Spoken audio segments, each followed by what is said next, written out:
to another on-air video. In this one I'm going to be looking at the Behringer Wasp clone, and I'll be comparing it to the Wasp Special, which I used to own. So here's a picture of my Wasp, or at least it used to be my Wasp when I sold it in 2003, and I managed to get a very good price for the Wasp, but nothing compared to what they're worth now.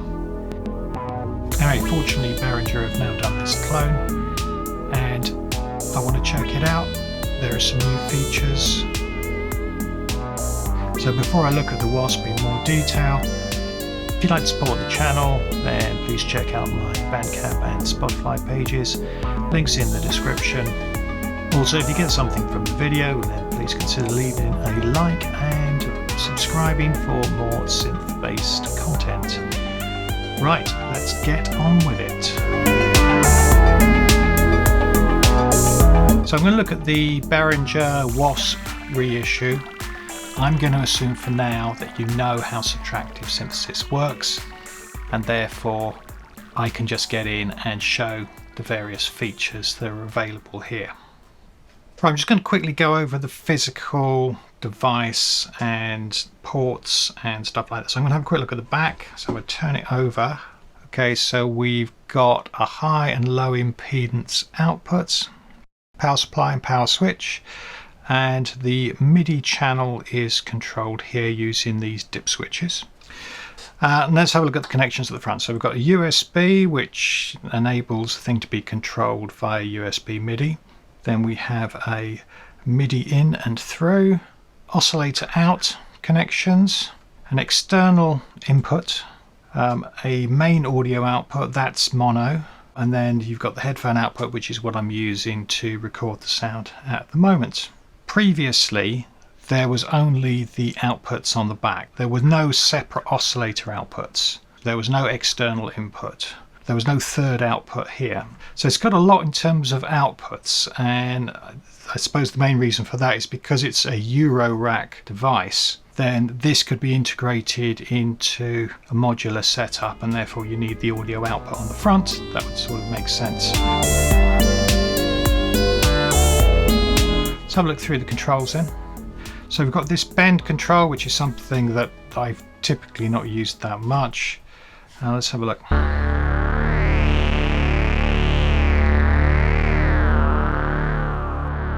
It's more like an extra tuning control really, and I don't think you can do bend via MIDI, so that could be your only option, but it seems to be quite difficult to recenter it. So the glide is better, that's more functional. The time of the glide is dependent on how distant the notes are, so let me see if I can demonstrate that.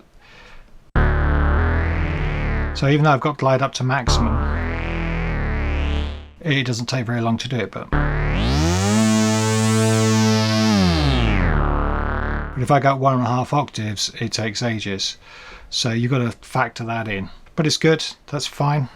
It's got two oscillators, and you can control the octave using this foot switch. It's not actually a foot switch, but it's, yeah, feet as the old organ technology, feet as in the length of the pipe of an organ, and every time you half the length of the pipe of the organ, you get the next octave up. That's where that comes from. Slight differences between the two oscillators. So on the top one, we have a pulse width control, which relates to the square wave. At 10% it looks like that, and at 50% we get a full square. So it's 50% odd harmonics, and then you can see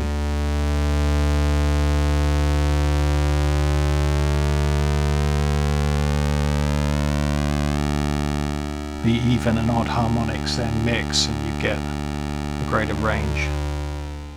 We can't change the pulse width on the second oscillator, but we do have a pitch control, and this gives us quite a lot of range. So if I engage both, I'm going to put them both on ramp, and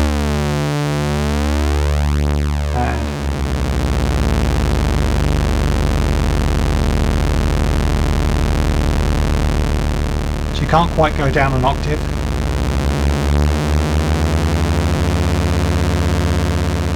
Or even up an octave. Strangely enough, unison is about there.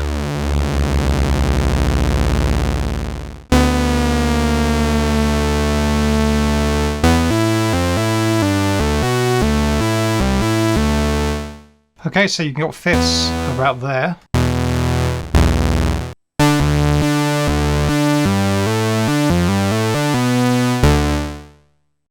So on the original Wasp, you had, certainly off, you then had the ramp and you had the square. But on the new Wasp, you've also got this ENH. I've had a look at the manual and all I can see is a bit of marketing waffle. So in the manual it says the ENH setting acts as an enhancer to add punch, bit and clarity to the oscillator tone. What is bit? How do you add bit? I don't know. Oh, bite. Yeah, of course.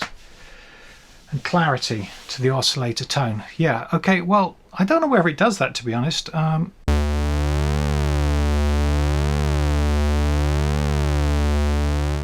know, that looks like pulse width modulation to me. It smells like pulse width modulation. Why don't they just call it pulse width modulation? ENH, what does that stand for? I'm thinking maybe ear, nose and throat. No, that's ENT. Even numbered harmonics.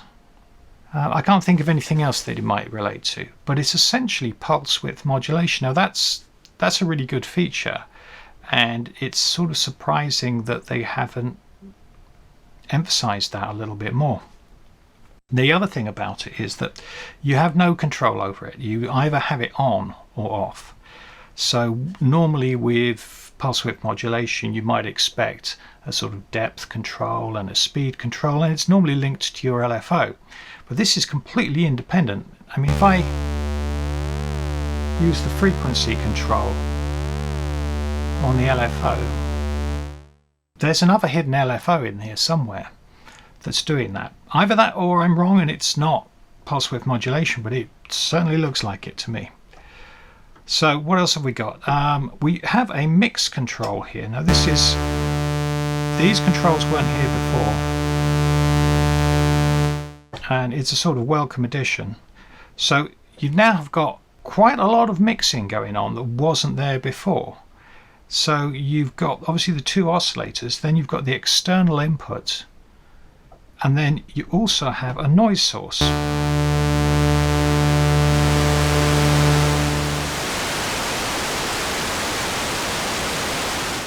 This is quite interesting because it's very digital looking noise. It's all like a bunch of zeros and ones.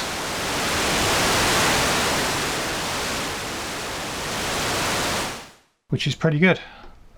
Anyway, and I guess that's pretty much how it was done, because it is underneath the hood. There's a lot of digital electronics going on in this synth, which is sort of ironic when you consider that it's a classic analog synth. There's so much digital technology below the hood. I think the main principle was to use cheap digital components to create an analog synthesizer. And I don't really know about the circuit design, so maybe I should just shut up now. But it is kind of surprising, really. Next section is the LFO, or as they call it, the control oscillator.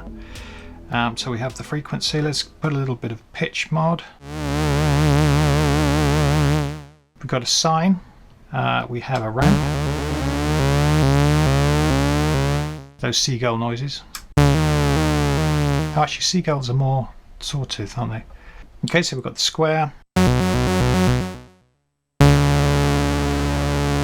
And then we've got a noise trigger. Now, was that there originally? Let's have a look. Yes, it was.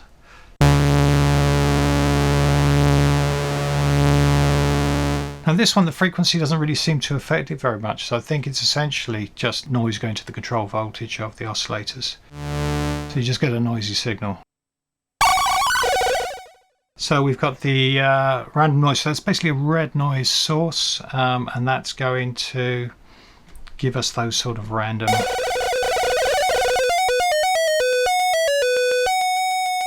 pitches.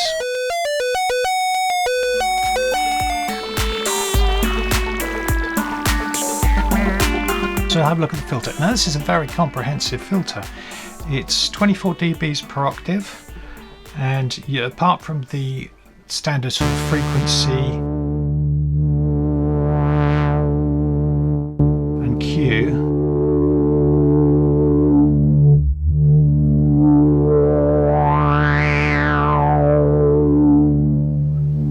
sound very good. Don't worry, I'm not going to use the W word.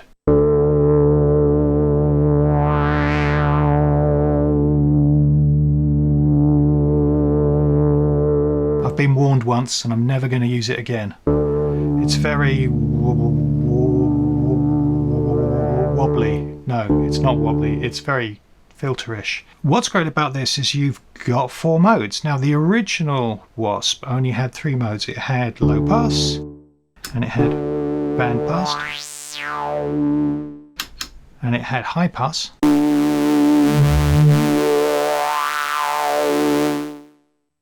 But this has got notch as well.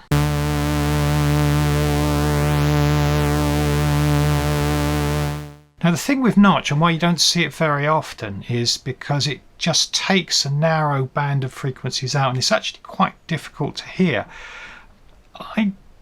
It'd be one of those things, I can imagine if you're working on a patch and you're not thinking about using the notch, and then you try the notch, and then all of a sudden it will do something that you don't expect and it really works. But it's difficult to plan for it. At least that's what I'm thinking at the moment.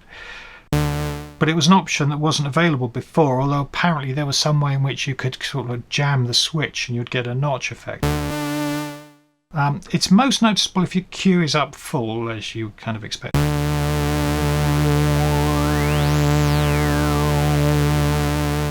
And if we put the noise signal up,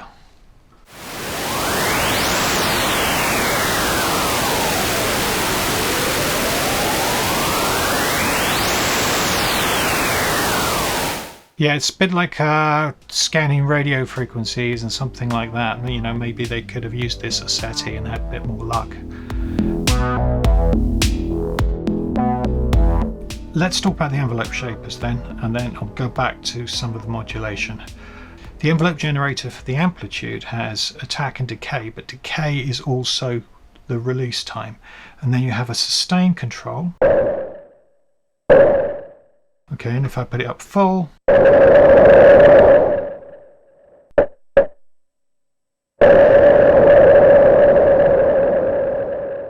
it's already quite a good sound, that one. And then you have the repeat function.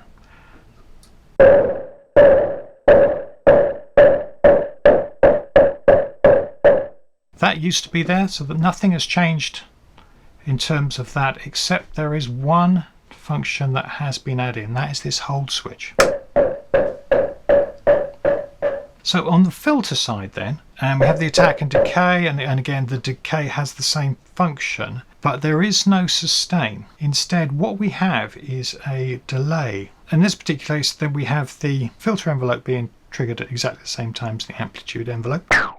And then if I put in a delay,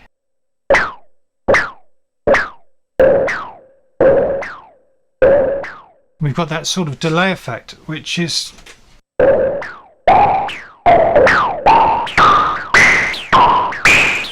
really quite unusual. So we've got that delay function, but then we also have again another repeat.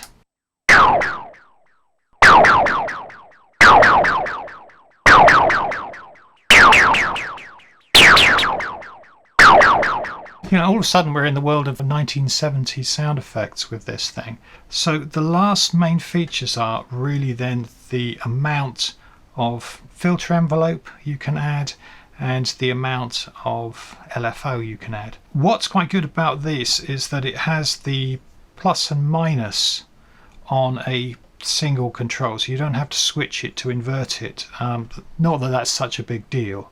When you're in low pass mode, generally speaking, it makes more sense to have your envelope going. But if you're in high pass mode, it quite often makes more sense for it to go the other way. And you can just do that on the same control. It's nice and straightforward.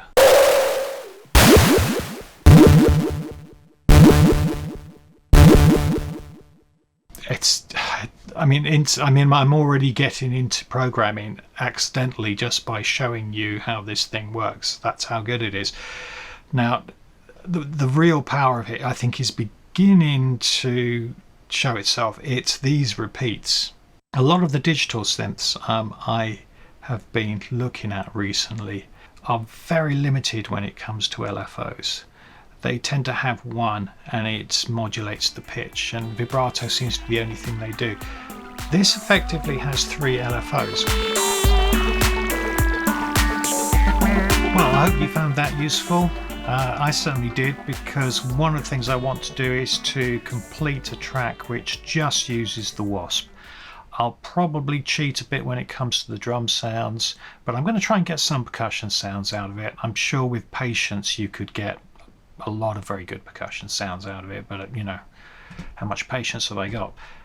I think the thing that's come to the fore to me the most, looking at it in depth, is this is essentially one big drone machine. You stick even just a few effects on this, you could go and do some kind of avant-garde drone concert, and you wouldn't really need anything else, you know, just a couple of pedals, and I've got them up there, and you're good. You know, you could just drone on for half an hour and give everybody probably a reasonably good show. I might even give it a go at some point, who knows? No, I won't. I can't be bothered. Yeah, I think this is a really great synth, and I like it even more now that it's got these additional features. It just makes it easier to use. So maybe selling the old one and getting the new one was a good move. Yeah, so thanks very much for watching the video. If you got something from it, then please leave a like. And if you'd like to see more synth content, then please consider subscribing. And hopefully I'll catch you on a future episode. But for now, bye.